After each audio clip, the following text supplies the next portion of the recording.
Hello, hello, hello. I'm going live. Just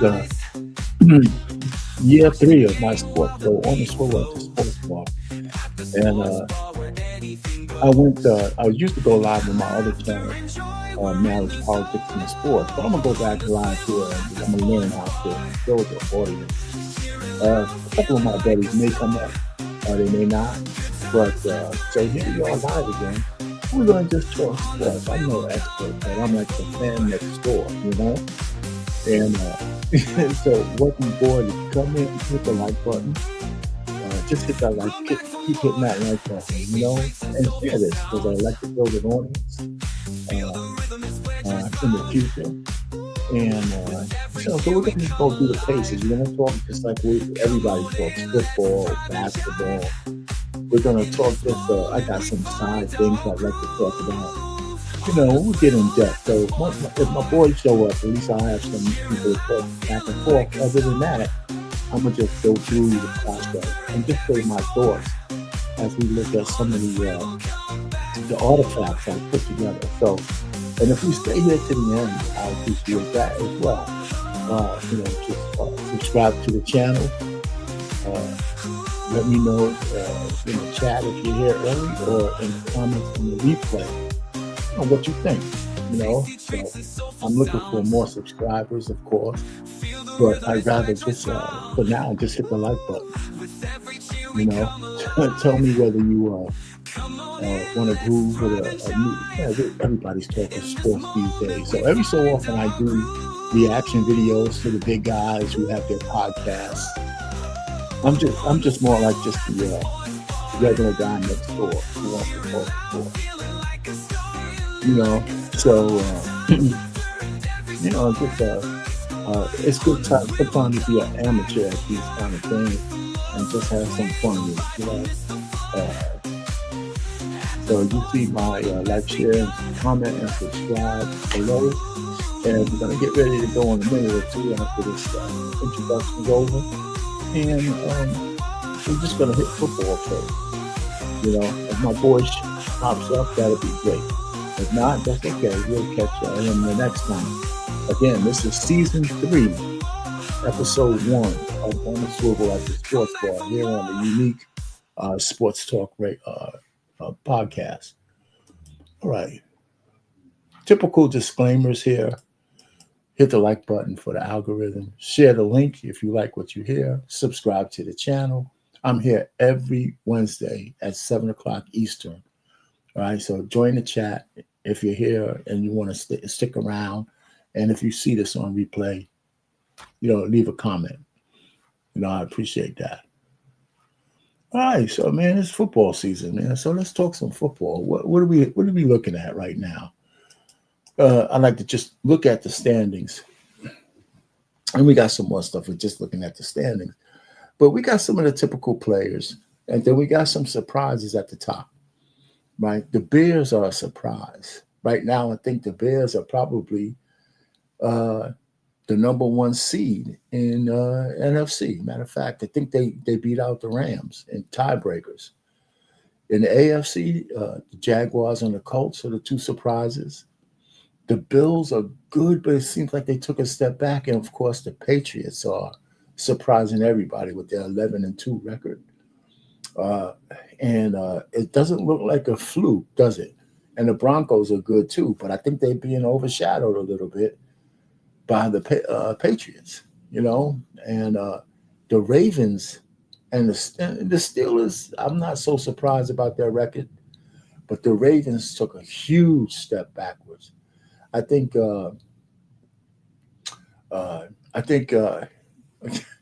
they just took a Lamar Jackson is not looking good this year, if you ask me, and you know, especially in the clutch. I think he's back to thinking too much as opposed to just playing the game. And they got their asses kicked last week by the Bengals, and it doesn't make any sense. I mean, of course, it's any given Sunday. But they look terrible, you know, and a guy blows a touchdown by fumbling it. You know, I mean, maybe it was a good defensive play, but he loses the ball right at the end line. Maybe that would have changed the momentum of the game. But after that, man, it was all Bengals, and the Ravens look like just doo-doo. So that's the standings. I just wanted to leave this up so you can look at it, just in case you had some things that stuck out at you. I think the Texans are playing pretty good. The Panthers are playing pretty well with the young quarterback. Uh, who else? The Lions, I think, took a step backwards a little bit. And of course, the Chiefs may not make the playoffs either this year. So, I mean, there might be some big changes coming. So let's look at let's look at who's playing this week coming up, week 14 matchups. And how many good games? We got some good games. We're going to start getting some good divisional games, some good inter-conference games. Because now that we're closer to the end of the season, we're going to start seeing a lot more games that matter head to head, right? So the Cowboys and the Lions is going to be a good game. The Browns and Titans, the Seahawks are pretty good, so they need that win against the Falcons. The Colts and the Jaguars, a divisional game, and that's going to be a good game. The Commanders and the Vikings should be an interesting game. The Bills, if they fall asleep against the Bengals, they could lose because my man Burrow is back. So he's dangerous and he's pretty good if he can stay healthy. The Steelers and the Ravens. Now, I don't think the wild card is coming from that particular division. So the Steelers have 2 games against the Ravens, vice versa, between now and the end of the season. And if either one of those teams sweep those 2 games, the other team is not going to make the playoffs, period. It's as simple as that. There's going to be too many wildcard teams with good records, winning records. So these are critical. That's a critical game. And it's going to be at Baltimore. But, Baltimore looks like shit, man, if you ask me. They don't even look that good. So I'm not too sanguine on Baltimore doing anything, So even if they win, the way they're playing, does anybody think that they could make the Super Bowl with their team? Absolutely not. So none of that helps Lamar Jackson, but he's got to make the playoffs, I guess. All right. So I always pick my top 5 games that I think we should, put on the radar and watch. It's funny because I watched the Red Zone channel, right? I've very rarely watched any particular game all the way through. I watch the Red Zone channel. I just like the fact that you get a full view. Of course, everybody plays fantasy football, so I like to see a little bit of the critical plays of a lot of games, as opposed to looking at one game, suffering through all the commercials and all of that crap.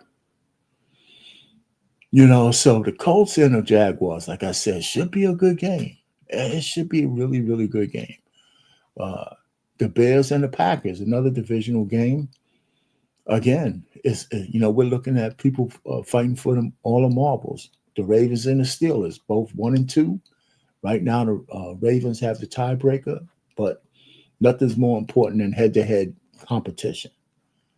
So that should be a really good game. I would even imagine on a Red Zone channel, we're going to see a lot of that game. And then, of course, the Cowboys and the Lions, those are 2 conference rivals. The Cowboys need to win to stay pace with Philly, even though Philly is not a juggernaut this year. But you can't afford to be too many games behind, going down the stretch.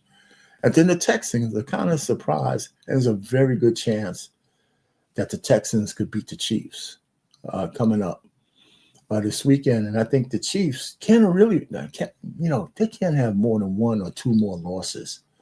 And then they're done, if they're not done already. Okay? They lost some pretty good games. And I'm sure they're, in dire straits when it comes to tiebreakers and things of that nature. Okay?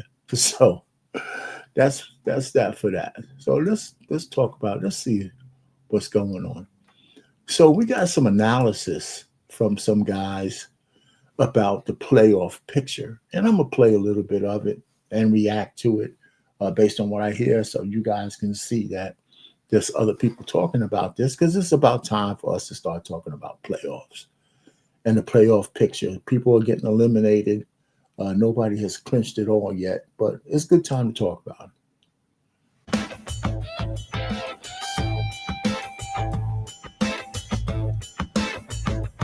Week 14, where things sit in both the NFC and the AFC. Let's go with a brief overview of the AFC. The Patriots are the number 1 seed right now at 11-2. The Broncos, the number 2 seed at 10-2. There is a 2-game gap between the 3 and also the 5, 6, 7 teams, because the playoff picture gets weird sometimes. Ravens had the tiebreaker over the Steelers, who are not dead yet.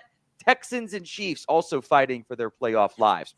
In the NFC, the Bears have the number 1 seed. They have the tiebreaker for now, at least, over the LA Rams. That could ebb and flow as the season goes on, of course.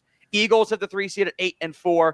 Bucks at 4-7. Rams have the tiebreaker over the Seahawks, by the way, at 9-3. Packers are 8-3-1. Niners are 9-4, which somehow feels right for a record for the 49ers, inverted. Lions, Cowboys, Panthers among the teams that are still fighting for playoff lives. Now, if you want weekly playoff picture videos, clinching scenarios, there are no clinching scenarios yet, but I do think there is a chance we get some next week, depending on what games and outcomes, how they all. Let's just skip ahead a little bit. All right, let's go in depth on the AFC. That one changed the most, or at least was the most recently updated, thanks to the Patriots win over the Giants, 33-15 in Week 13. The Patriots actually have their bye. And then they get the Bills in Week 14, which would be a sweep for the Bills, or for the Patriots or the Bills, which matters oh so much there. And then get the Ravens, Jets, and Dolphins to wrap up their season. Listen, they got them a greater than 99% chance of making the playoffs. Of course, they're going to be in the playoffs. I think looking at their schedule, of course, Baltimore is always dangerous. But the only game they may lose in these last 4 games is against Buffalo. And Buffalo's not playing the best football either. So they may sweep these 4 games. There's a good chance they're going to sweep these 4 games. Now, the Miami game might be in question because they might just rest everybody. They might just sit everybody out in lieu of the playoffs, especially. And I hate doing that, because if they get the number 1 seed in the AFC, that means these players won't have played for like almost 3 weeks. And I don't see how that benefits any football player unless you're really, really hurt. Playoff probability you see on each of these is per Next Gen Stats. So the Patriots, there is a minute scenario in which they lose out and don't get in, but it's essentially 0. Greater than 99% there. All right, Denver, the number 2 seed, the overtime thriller over the Commanders. 5 games left. The Raiders, a very winnable game. And then things do get more challenging against 4 potential or at least playoff fringe teams in the Packers, the Jags, the Chiefs, and the Chargers. 99% right now for the Denver Broncos. Most years, 10 wins gets you in. Yeah, okay. So when we look at the with the Broncos, okay, I'll give them the Raiders. They're going to have a challenge with Green Bay, of course. Jacksonville, that's going to be – listen, the only game on this – I think the game that might be the easiest for them is Kansas City, believe it or not. And then, of course, the L.A. Chargers, they're decent. But, of course, there's nothing that's going to really stand in the way of them making the playoffs, okay, and probably winning the division. All right, so this 99% is legit, and I just see them kind of coasting into the playoffs. How far they go is another thing. It just might be 11 in either the AFC or the NFC this year, but they're in good shape. Jacksonville's getting hot at the right time. An easy win over the Tennessee Titans, and they control their destiny in the AFC South.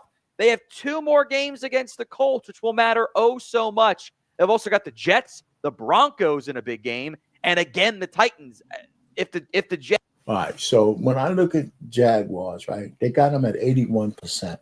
And that's only because they had the Colts at some high percentage because of their record already. And they got 2 games against the Jags. And so those games, most people think they're going to split those games, but Indy can very well win both of them. But Jaguars are going to beat the Jets, and they're going to beat Tennessee. All right, so with those two wins, that's probably going to make sure that they get into the playoffs over people like Kansas City or Pittsburgh or the Ravens if they don't win the division, right? So I think that these guys at 8-4, if they get to 10 wins, they're 10 or 11 wins, I should say. They're going to be, they're at 12 wins right now. So they're in 12 games. So if they get to 10 wins, they're going to be okay. I think they're going to be okay. If they're going at 10-7, they already got, that means that pretty much, Kansas City and those guys and Pittsburgh and the Ravens can't afford to lose more than one game. And I don't even think they had the tiebreakers over the Jags. Jags can split against Indy, take care of business against the Jets and the Titans. You would, in theory, think that puts them in a really good spot to take care of business and take control of the AFC South. So who wins the AFC South? Now suddenly up for grabs. C for the Colts, J for the Jaguars, or T for the Texans are not going to win the South.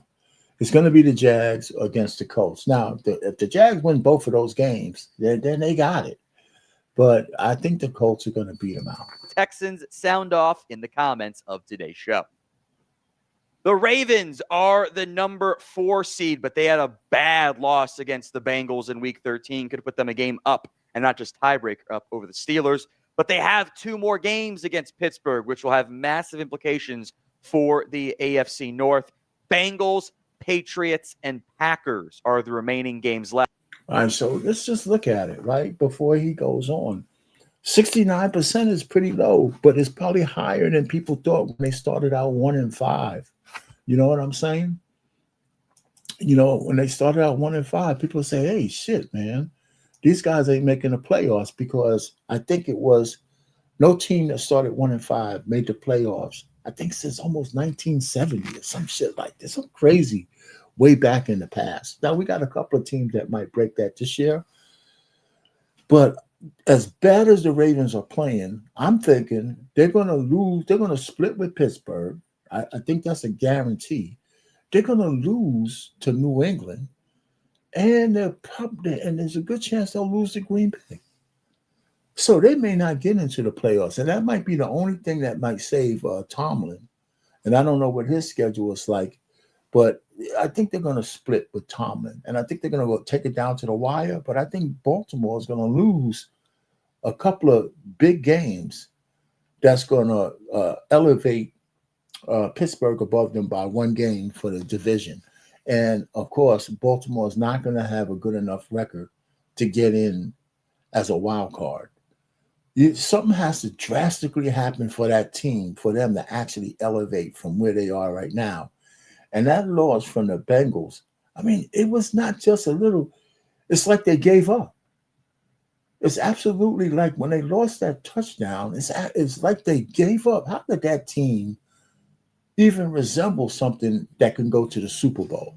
And Lamar Jackson's on my fantasy quarterback. The fucking guy, I think he had less than 10 points. Lamar Jackson with less than 10 fantasy points. And I'm only saying that not because of the fantasy game. It's that it's indicative of how poorly he played. You know what I'm saying? So I think that the best thing for them is that they don't make the playoffs. And I'm going to be pissed, but, he's going to have to take that hit, because they really look like shit. They really do. And Tomlin, I think his coaching career is on the line. You kind of wanted to sweep the Bengals if you were the Ravens. That would have given you some buffer. It's going to come down to the wire, maybe even down to the final game of the season between the Ravens and the Steelers. Even before we go on, they could lose to Cincinnati again, because this next game is in Cincinnati. They got their butts whipped in Baltimore. Cincinnati, Joe Burrow, whatever you might think of his health and the way he's in and out, He's dangerous, and of course, they got one of the most dangerous receivers in the NFL. Okay, so so they could lose that game to Cincinnati too. So I think the Ravens, I think they're going to be out, and probably rightfully so for how much they stunk up the place, because they're not going to be no good in the playoff either. I'd be very, very surprised. Chargers are the number 5 seed here. They took care of business fairly easily over the Raiders. They've got the Eagles coming up on Monday Night Football, which is a massive game for both teams. They've got the Chiefs still, Cowboys, Texans, and Broncos. So at minimum, they're going to control their destiny, but that is not exactly an easy path for a very banged up team. We'll see how Justin Herbert looks with the hand surgery. I think he's going to play against the Eagles, but LA's got a pretty tough stretch here down the stretch. That sounded bad. But anyway, the Colts, the number 6 seed, kind of an unfortunate loss against the Texans. 2 games against the Jags matter a lot, but also Seattle, San Francisco, and Houston. They play potentially 5 playoff teams. Houston game may or may not matter at all for one of those teams down the stretch.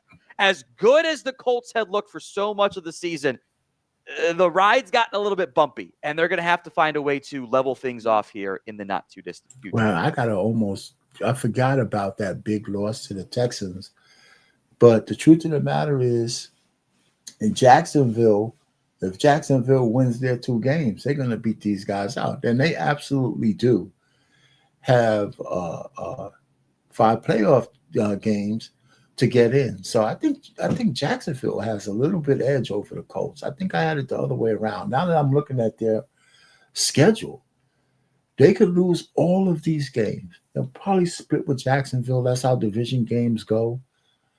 But the Seattle could beat them. San Francisco could beat them. Of course, we just saw Houston beat them. So, and so they could beat them again because they're at Houston. So they lost at home, and now they're going to Houston. So and Houston is going to be battling for a playoff spot themselves.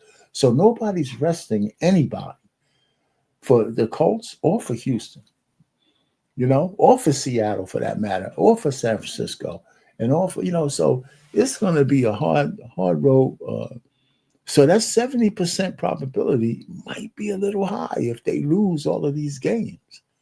1, 2, 3, 4, 5. And 8-4, yeah, so. Well, I think they'll win. I think they'll win at least 1 or 2 of them, but we'll see that. But every week the playoff picture is going to change. Sure. The Colts at number 6, a Week 13 win the Bills at number 7. Week 13 win over the Steelers, Bengals, Patriots, Browns, Eagles, and Jets.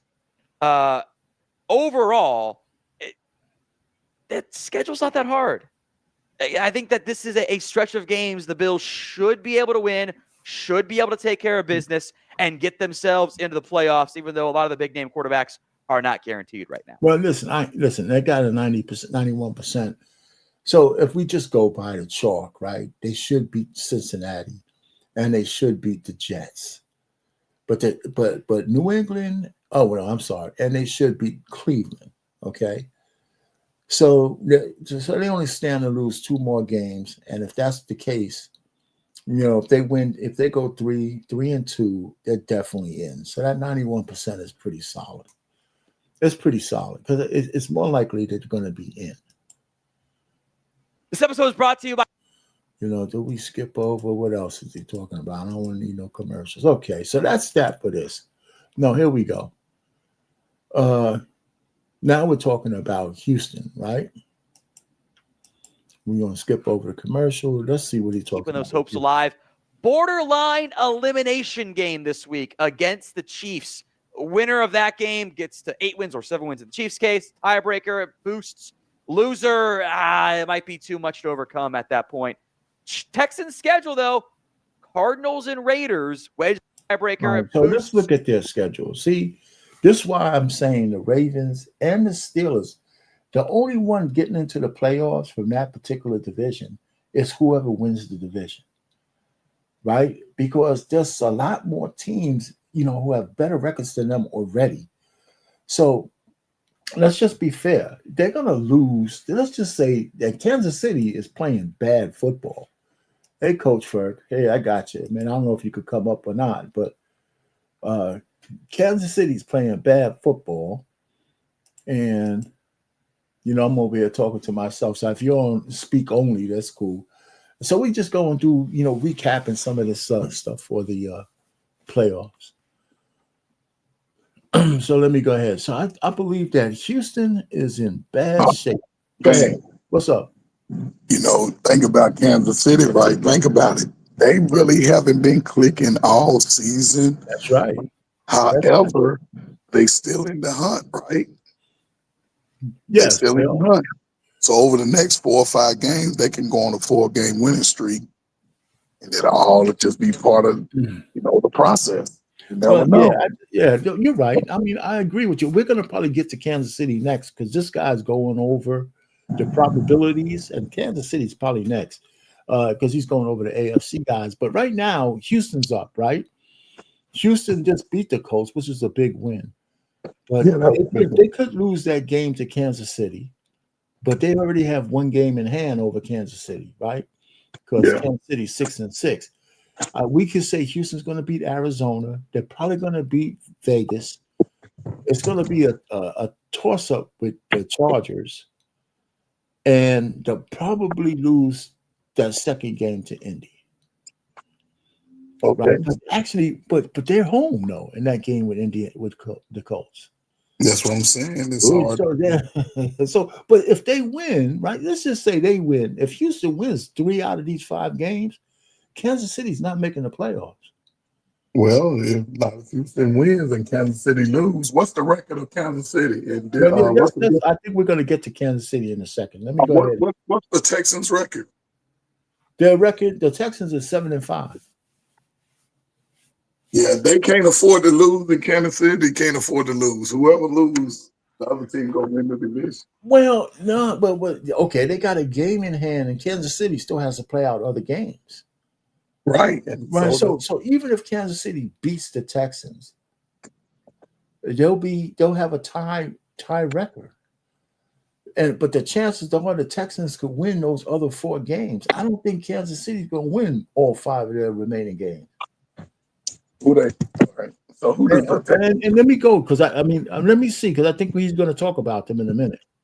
All right. So that's the Houston. So we know what Houston's going to. They got a 63% chance.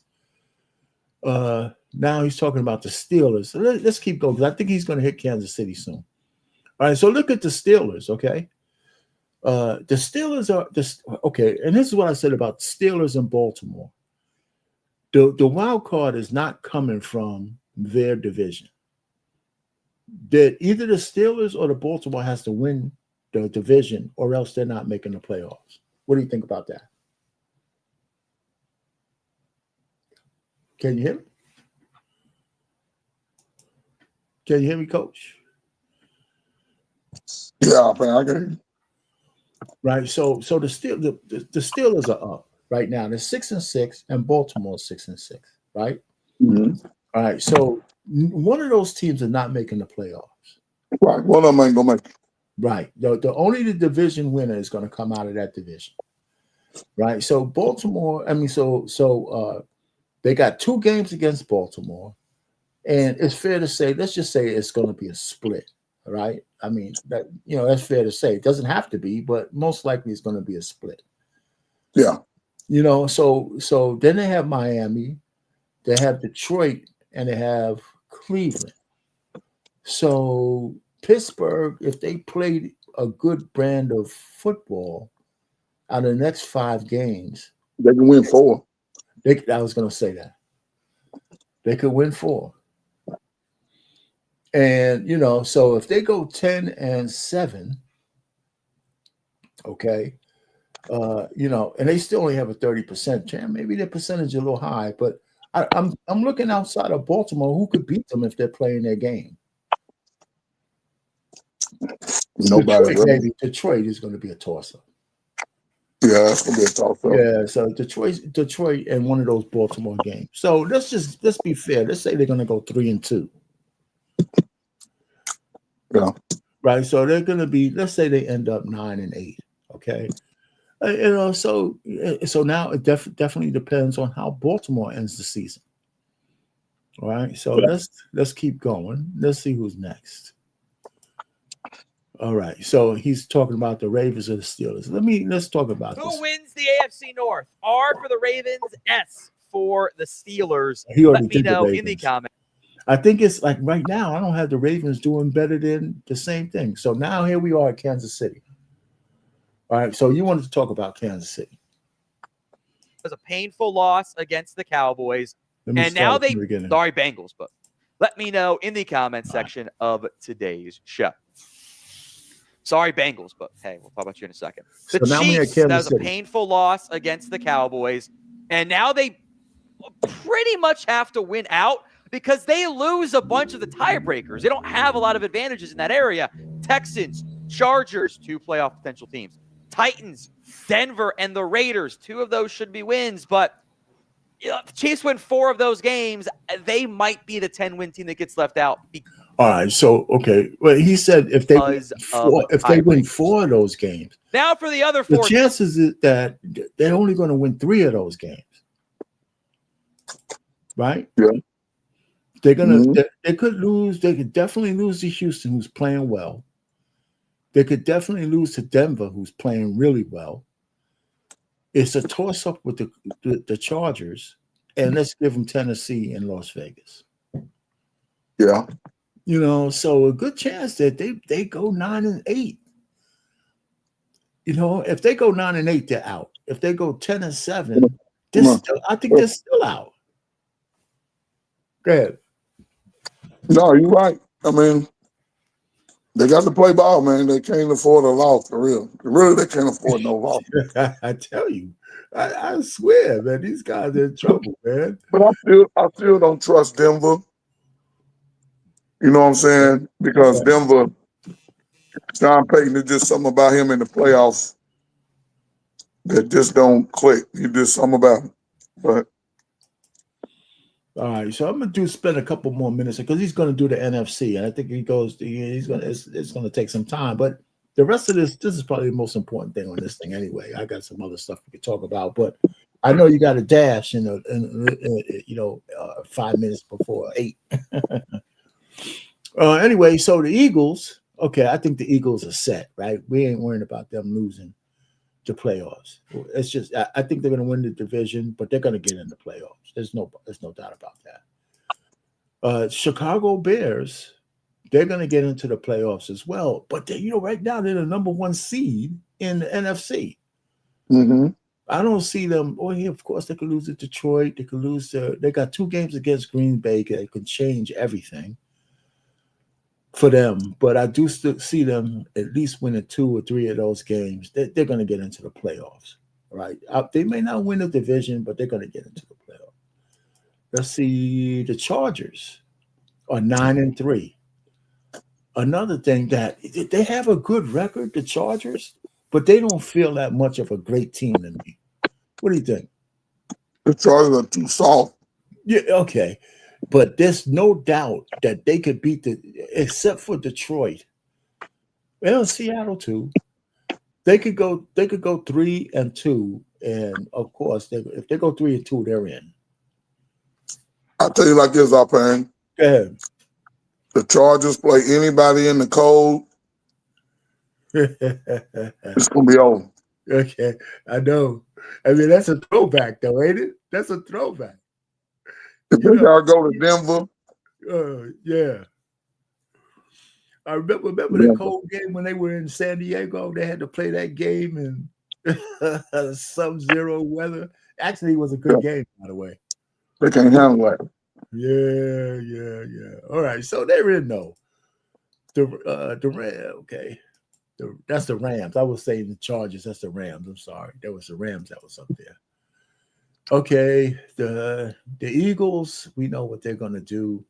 They're 8-4. They're going to win the division. I don't think. Oh no, I think Eagles could fade, man, because they ain't been playing Cowboys. You think the Cowboys are going to catch them? They got the Chargers. I had the Rams. I was talking about the Rams, not the Chargers. They got the Chargers, Vegas, Washington's not playing that well. Buffalo could beat them, maybe. They're at Buffalo, but Washington's really not playing that good of a football. So I think they're going to win 3. I think they'll go 3-2. Go ahead, say what you're going to say. Go ahead. Last game, Washington played well, but they just didn't finish the game. They was winning. That's true, but we're still talking about the Eagles, man. I don't think Washington's at their caliber. The Eagles get their running game together. If the Eagles don't get their running game together, they ain't gonna make the playoff. They need their running game to pick up. Ooh, the Eagles? Yeah. They're going to make the playoffs, man. They're 94%. They're not going to make the playoffs. They might not win the division. They might not win the division when they go into the playoffs. They can lose the next 4 out of 5 games, man. Well, that's what I'm saying. But they don't need to win the next 4 out of 5 games. They just need to go 3-2 here in the playoff. Well, they better go 3-2. Okay. They're gonna go at least 3-2. Let me see. The Cardinals, they're still in the hunt, man. But there's the Buccaneers. The Buccaneers still at the top of the division. All right. They got New Orleans. That's a win. Atlanta and Carolina's tough. That's tough. The Buccaneers playing Carolina. That's tough. Carolina might win one of those games. I'm giving them 3-2 too. Tampa Bay can lose to Atlanta. Yeah, because Kirk Cousins, remember, Kirk Cousins is a better quarterback than people give, Well, of course. I mean, he could strike at any time. So yeah, so that's 3-2. They should beat New Orleans. They're gonna split with Carolina, probably. And they'll beat Miami. Or at least they should beat Miami. Yeah, we're gonna see. All right. So, and then the Seahawks, again, now the Seahawks are going to be Atlanta. They could lose to Indy, but they might win that too. Maybe the Rams are the toughest one on their schedule. And, San Francisco's trying to pick up their game, but I don't know. So I think the Seahawks are going to be in at some point.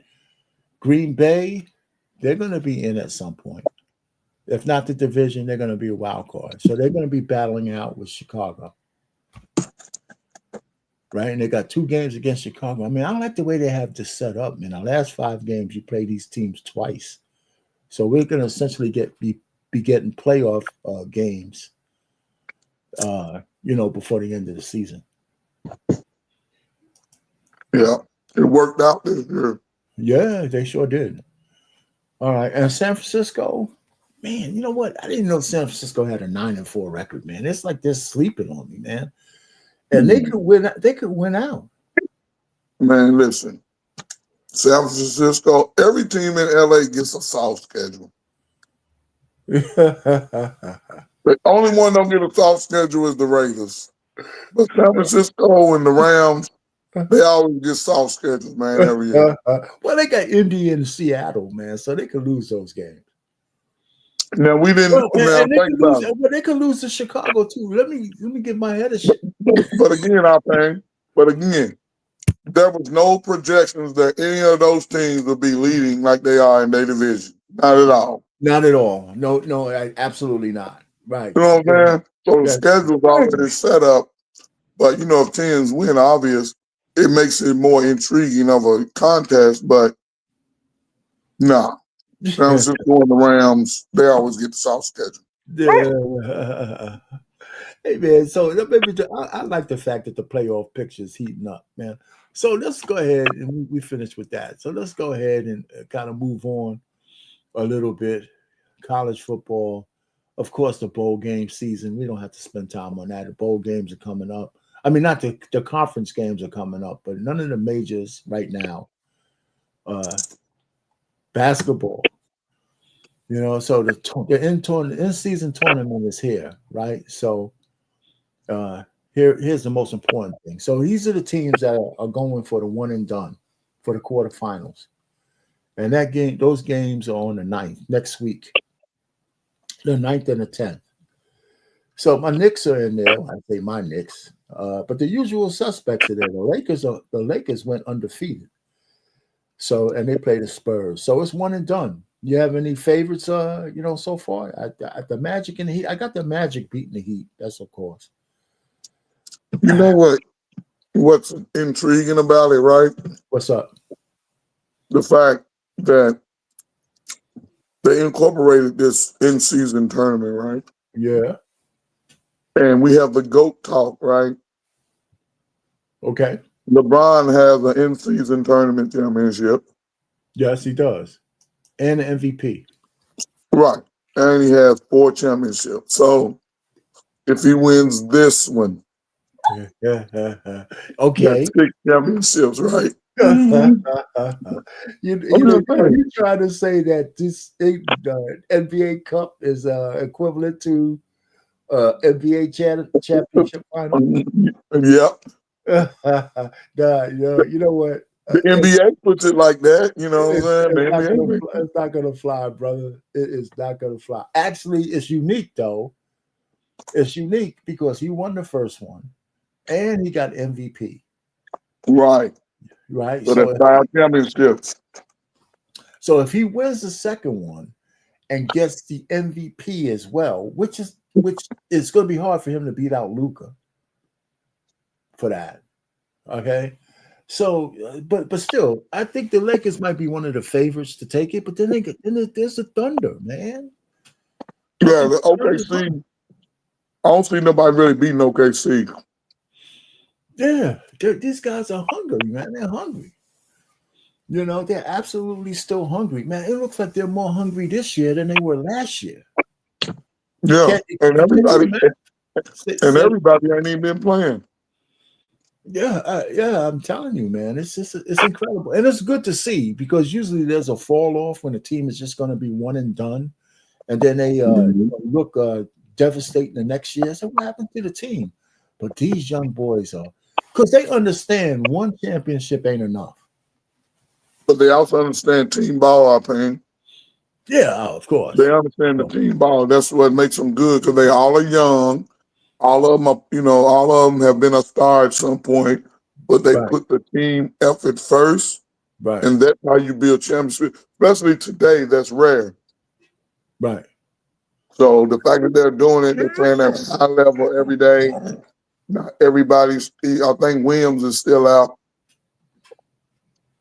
Well, hey, listen, man, I'm pulling for him. So the tournament is exciting, man. A lot of people like the tournament. So if any games I caught this year, they were all tournament games for the most part. So all right. So hey, man, what happened to my man gets a Dear John letter? I know. I don't need to play the thing. Say, yeah, what do you think about that? I mean, well, he could have stayed. Where was he at? In Houston? LA. What? Well, yeah. Before he went there? Yeah, before he went to the Clippers, he was somewhere, and he had a decent season. He was in San Antonio. San Antonio. Okay, so he was in San Antonio. He wanted this year to be his, he's going to retire this year at the end of the year. Yeah, he wanted to go home and play and all that. Yeah, but he could have. He had a decent season with the Spurs as a old man. Decent season with young players. Okay, and if he could have stayed there, because they were going to give him a contract, so he went back to the Clippers, but not for the money. So he goes back to the Clippers thinking he could just pay out and do his let me retire with some dignity, going around from team, stadium to stadium, and then he gets a Dear John letter. Yeah, somebody else will pick him up though. Is he? I mean, you know what? If I was him, just say fuck it, man. I'm not playing no more. No, he's gonna play. Yeah, you're right though. I mean, I know you're right, but at some point, man, because he does want to do that victory tour. Because he did let it be known that this was his last year, and he was like, why did the Clippers do that? Do you know? I think You don't want to know my real answer. No, go ahead, man. Go ahead. What's the answer? But he's a brother. Oh man, that's the last thing I thought you was gonna say. Come on, man. What you don't think you think they got you think it's a racial thing? I think you talking about one of the top 10 point guards in NBA history. Okay. And who's been voted captain almost every team, president of the Players Union for years. Oh man. And now all of a sudden he's retiring. And now y'all let him go just 20 games in. Like, go ahead, man. You don't even come back. You know what, man? I don't even know what to say, brother. Maybe I'm losing my black card. I'm losing my black card, man, because that shit didn't even cross my mind. No, you didn't. It's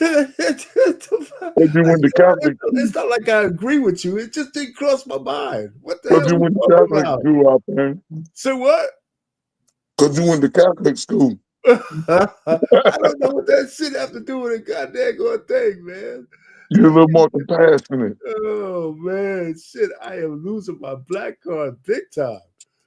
Because you know what, man, it had absolutely no bearing on anything. I said, man, because he's black, get out of here. Yeah. Oh God. All right. All right. If he wouldn't have said nothing, they'd have kept him. All right, man. You know what? All right. So let's move on to the soccer star who's hinted at marrying the porn star. Did you hear about this? The soccer star that what? This soccer star is left his wife and 2 kids to hook up with one of the most ratchet porn stars that ever lived. Oh yeah, I heard about that. Right. And you know what? Like I said, one of the things I did, right, when I found out her name, I heard her name once before, I had to go check for myself, brother. I had to go check for myself. Well, you ready to go check from her workout? I had to go check to see the book. I had to go check. So the very first, I put her name in, Tiana Trump, right? And the very first video that came up, she's doing 6 dudes drinking out of 6 different straws, all a milkshake. Now say it again, man. I said I saw it. She was drinking out of 6 different straws, Mm-hmm. and drinking all the milkshake down like it was like juice. And this dude done gave up his family for her. Yeah, yes. He didn't marry her yet, but he's hinting at it. Yes. I'm gonna say this, and I'm gonna say it with love, right? It's always the dark-skinned dude crashing out over the light-skinned girl. Every time. I tell you, no doubt. There's no argument on that one. Every time. It's always that dude. And he can be a star in his lane, right? He's the man. Well, look at his wife. If you look at his wife, she's another light-skinned chick. Right. But look what they chase, though. These guys are not high value, high standard. They low. Man, golly. I mean, why would you even think about? I mean, listen, if you wanted to fool around with her, that's one thing. But this guy, and he just signed a $35 million contract. I mean, of course, whatever his wife is going to extract out of him, you could cut that in half or more, right? She's going to do it. But man, I mean, you know what? There's no faith. I have no faith in mankind. When it comes to sex and women, there is no conversation. The hell with YouTube. YouTube is full of shit. Men are just fucked up when it comes to women. Yep.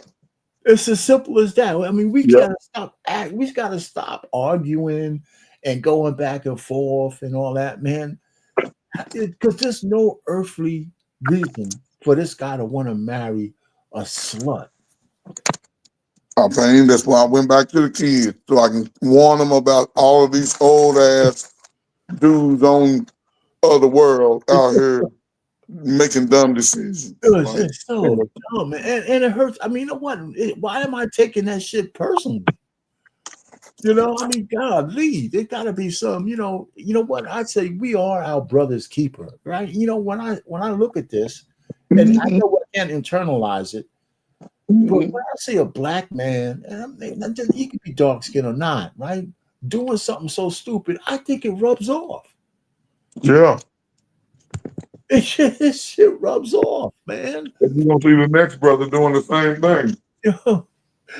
Hey, yo, man, I'm gonna just be real quick. I know you got a couple of minutes. We're gonna do 2 minutes on this chick called Violent Barbie. That's what they call her, Violent Barbie. Violent Barbie. Go ahead, brother.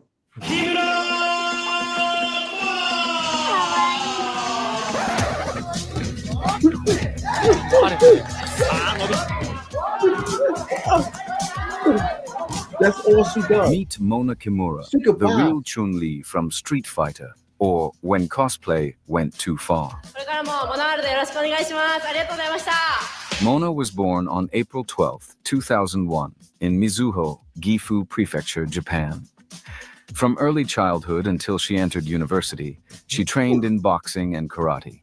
These were the beginnings of her martial arts career. She just Mona quickly demonstrated talent and became the Japanese one national does throw that champion at kick just there. 18 years she old. walks around with She her later foot, even represented and she Japan could box at the too. 2022 IBA Women's World Boxing Championships, cementing her status as one of the most promising Japanese athletes.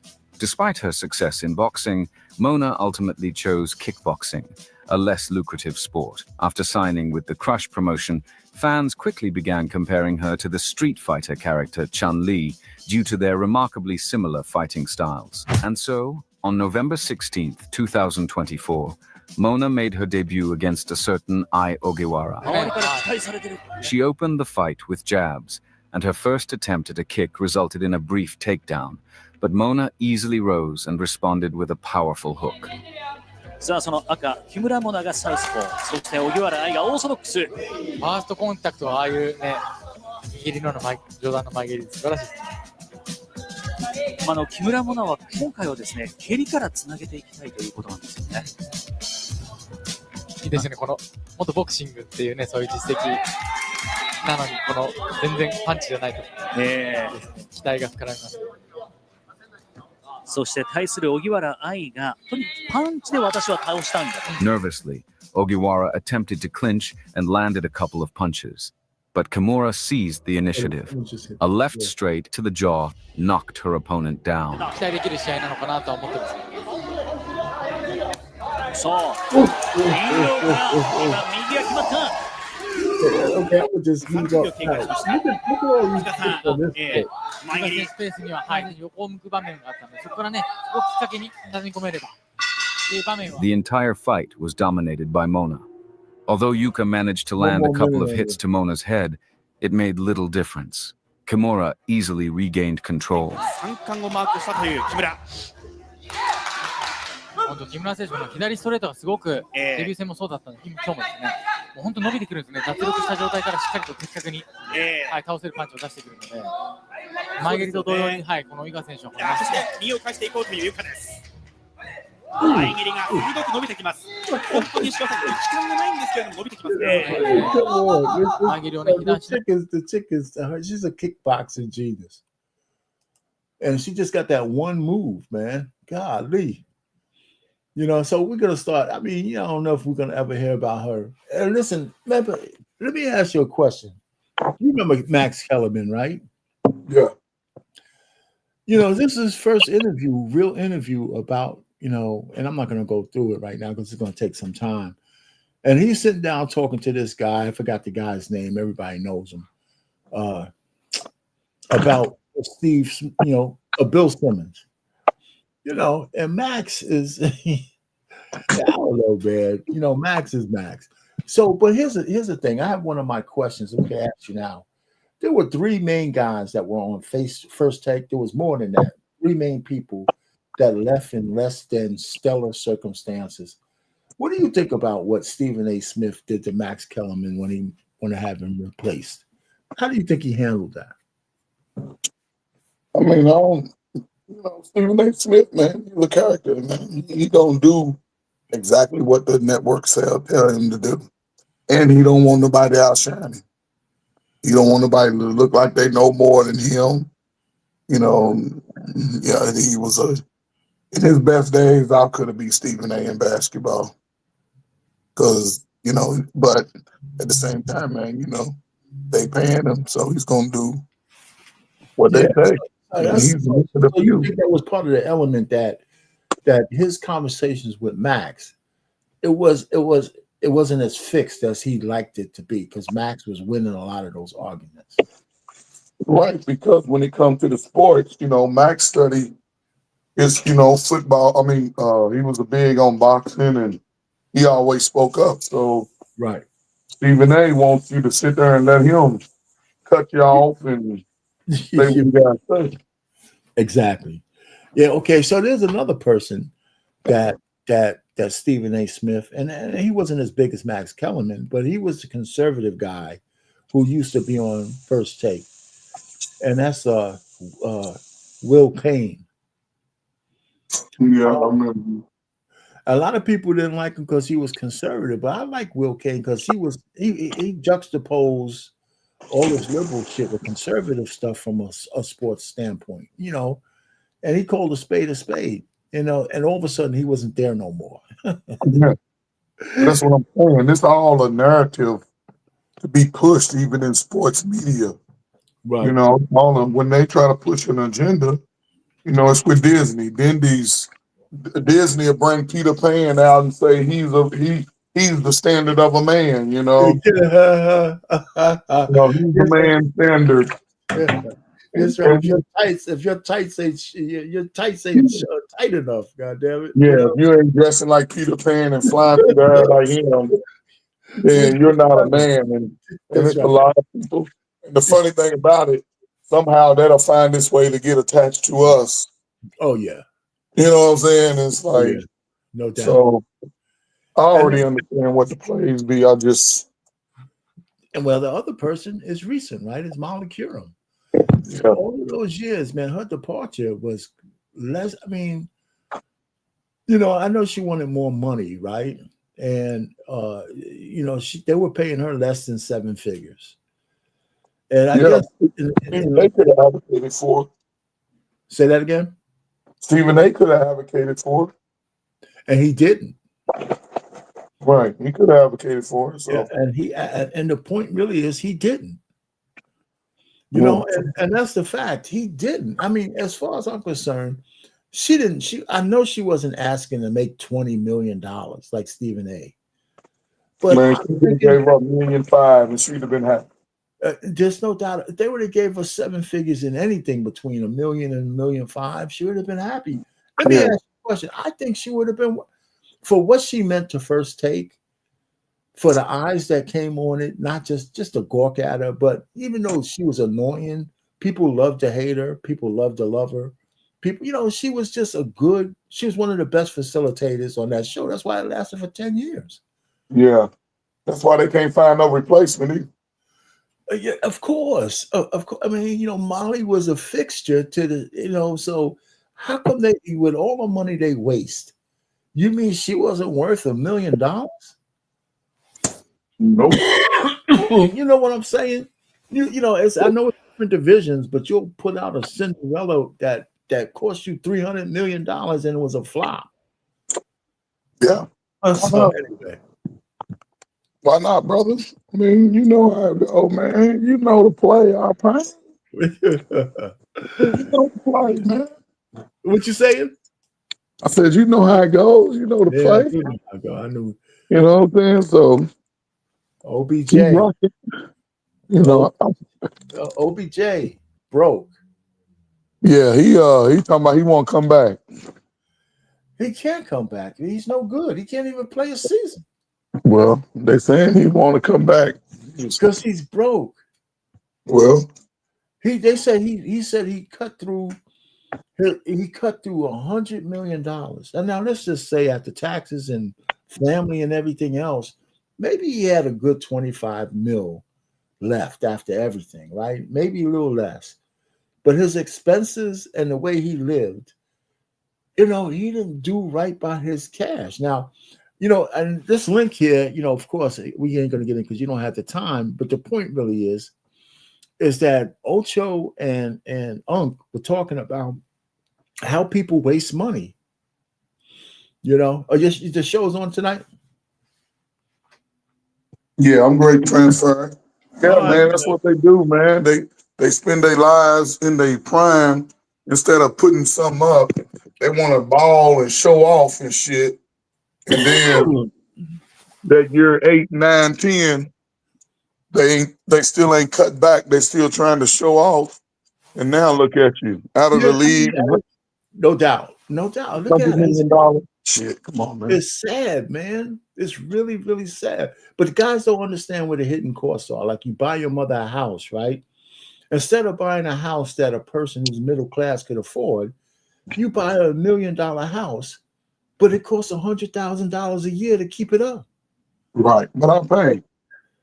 If let's just say it's me, I used to think this all the time. If I ever make it, my mama gonna live with me. That's right. I'm not gonna go out here and do all that shit. She gonna live with me. And ain't gotta do shit. Just get up in the morning. Even if I just build a little separate, you know, a little man, I think she can have a whole nother wing of the house. Exactly. Or even a little small house on the property. Man, she gonna get another wing. So if something happen, I want her to be right there. I don't want to be looking. No, right here. When it snow, go on in there, mama, and make me some soup. No, I hear you, man. I do hear you. If you get a big enough crib, it don't matter who's there, man. It's got a little wing, got a kitchen down there, everything she needs down there. You just see them passing. Everything you need is right there, brother. I know, with you, man. I mean, these guys are such bad stewards. I mean, but here's my thing.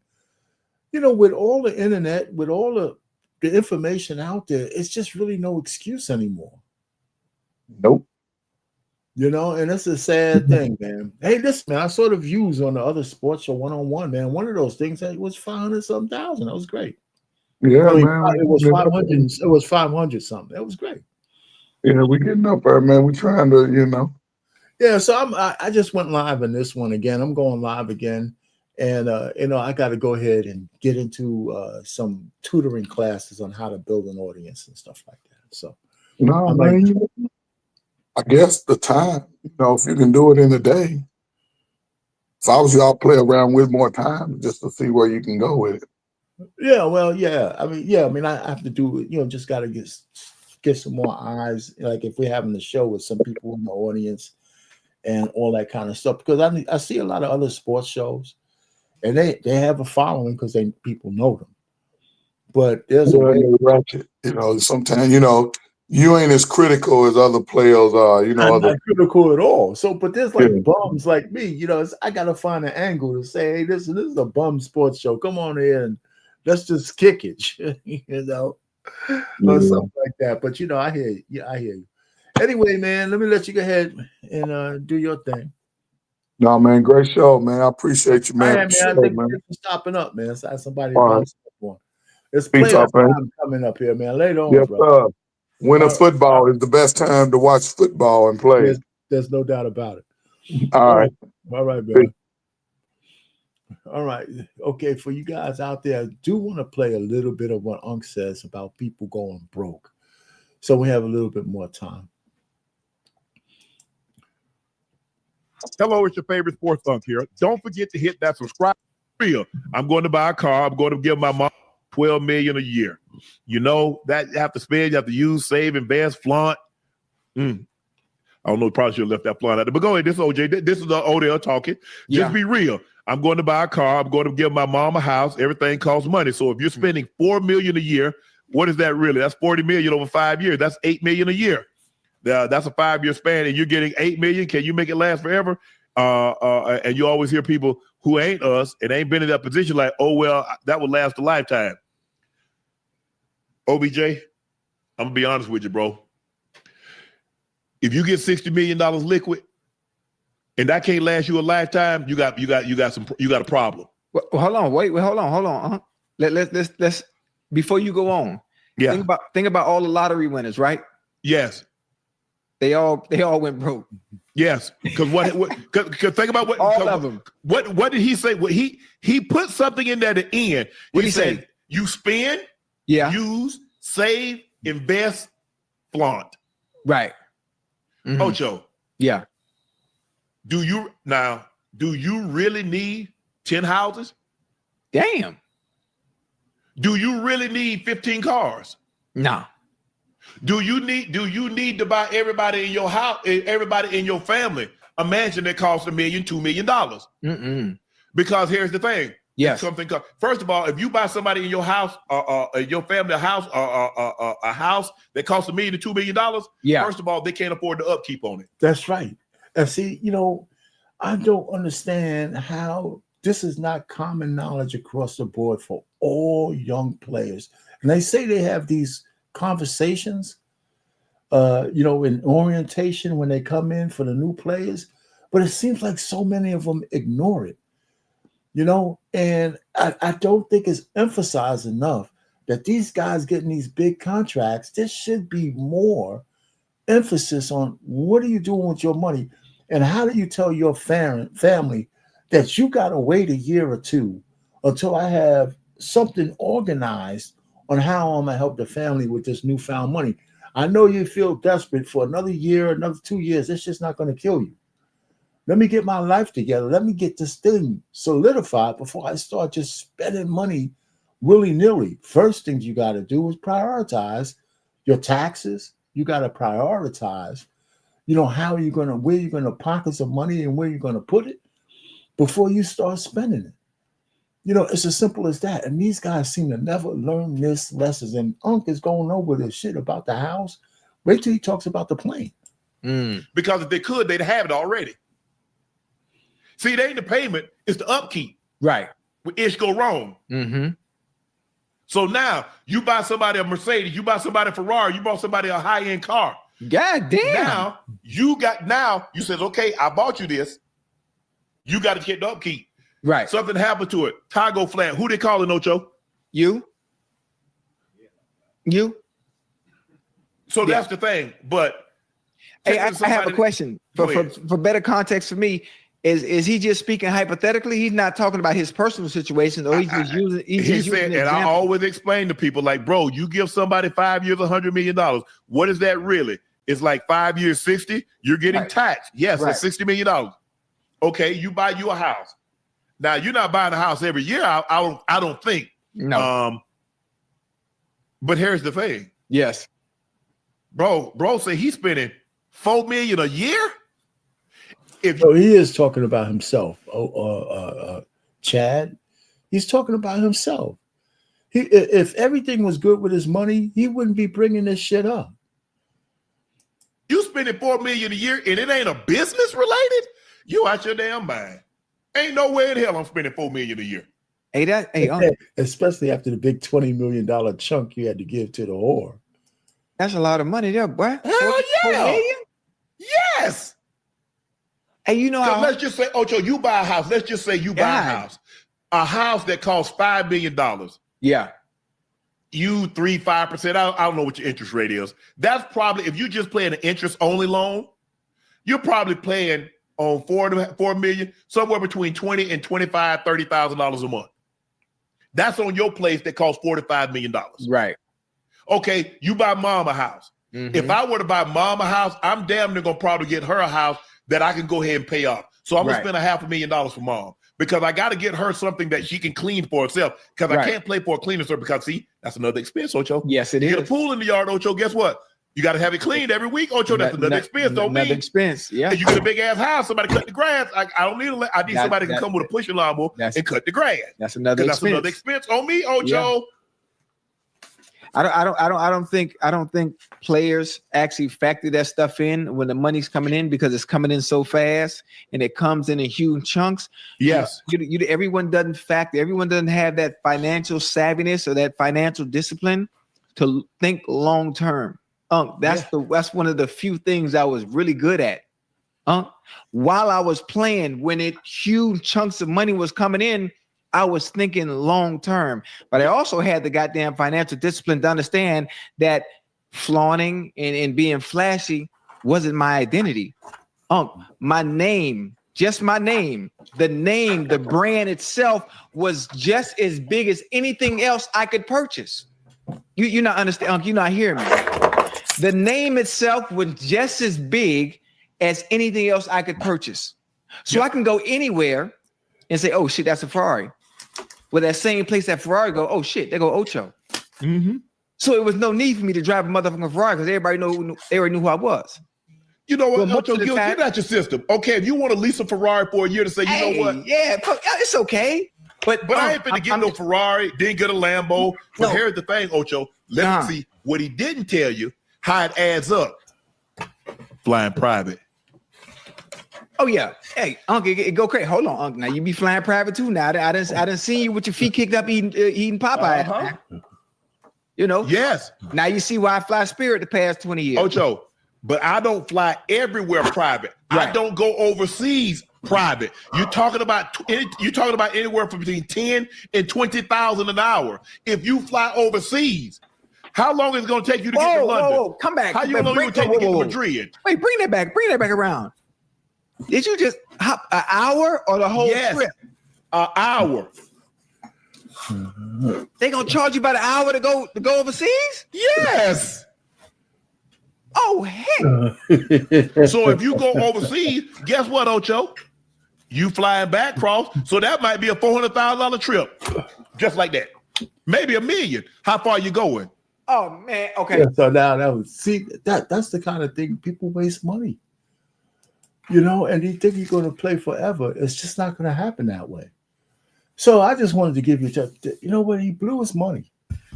No matter what he has left, it's not going to be enough to compensate for what he's lost.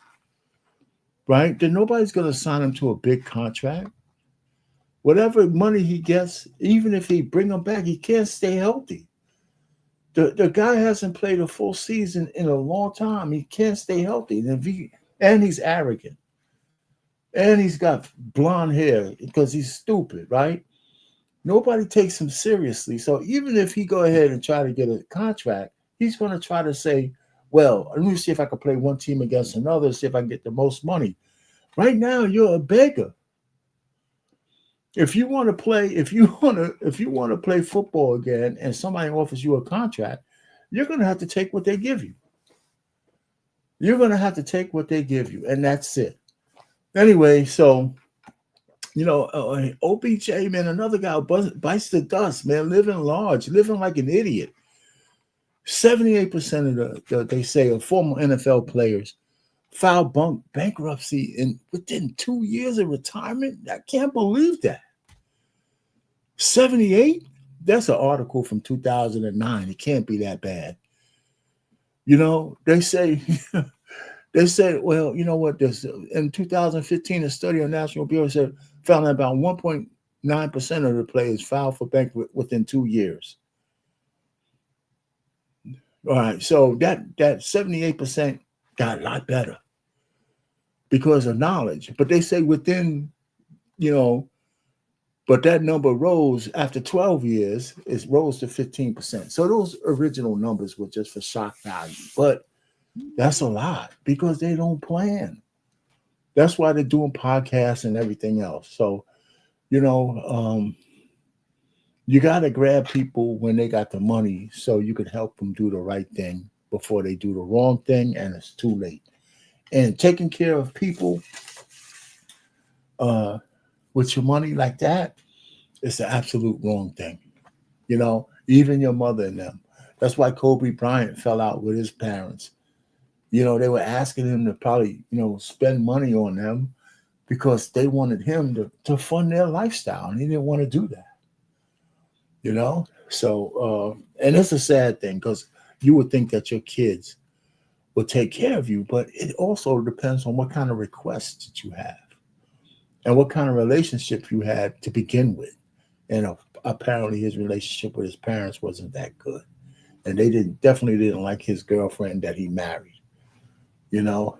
And that's another thing. You can't stand in the way of a man and the woman he wants to marry, because men get stupid. We just see a guy getting ready to marry a porn star, drinking out of all kinds of different men's straws, and he's going to actually kiss and marry that woman. I can't believe it. Anyway, that's it for tonight. The comments we had, the questions I always come up with, mine usually work better when you have somebody else. But again, hey, how about athletes dating low vibrational women? I kind of talked about that already. You got all this money and you can't elevate your status to find women of your caliber or better. Not forget about the money, but women who have something to live for, women who have some kind of cultural standards. Instead, you go for these stars. It's just crazy. It's really depressing to see these athletes, the Jameson Williams and all that kind of stuff. Even Ingram, maybe Gravilla is on the hairy edge because her persona and her real life is not the same. Meg Thee Stallion with Klay Thompson, he could certainly have done better in terms of somebody who's more grounded as a woman to be a wife. But you know what? Every man has to make his own choice. Anyway, all right, so we talked about and then Tomlin, I really think that this is his last year with the Steelers. If they don't win, he's out. I think if they don't win, he's going to be out. All right, so that's it. Like, share, and subscribe. Hit the replay on the replay. Let me know you were here. If you got to this point, let me know. And with that, we're going to hit the outro, and that's it, man. We're out of here. This was the disclaimer for what I use. I might put it in the description, but you can go through this thing and find out some of the links. All right. So we're going to say goodnight from the Swivel on the Sports Bar at the Sports Bar. And I appreciate anybody who hit the like button. I appreciate anybody who stopped by even for just a second. Hit the like button. We are out of here.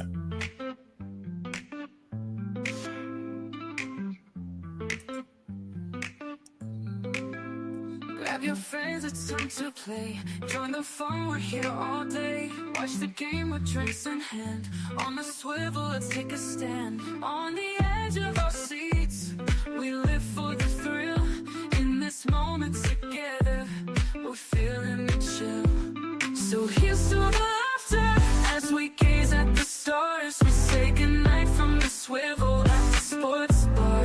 In the flicker of the screens where our spirits ignite, let's cherish this time as we fade into light.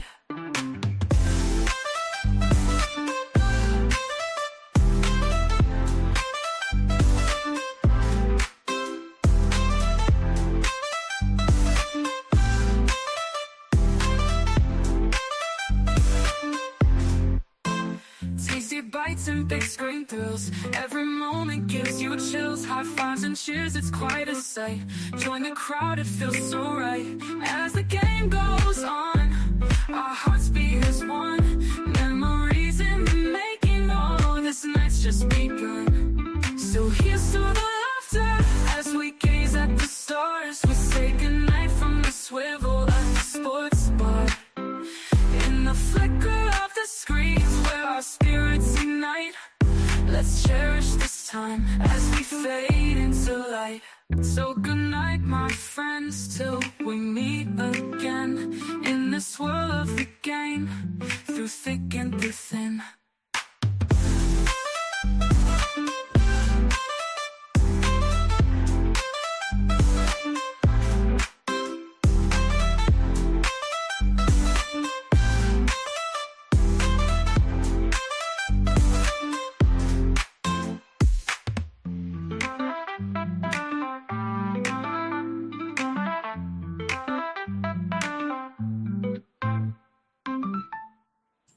Like, share, and subscribe.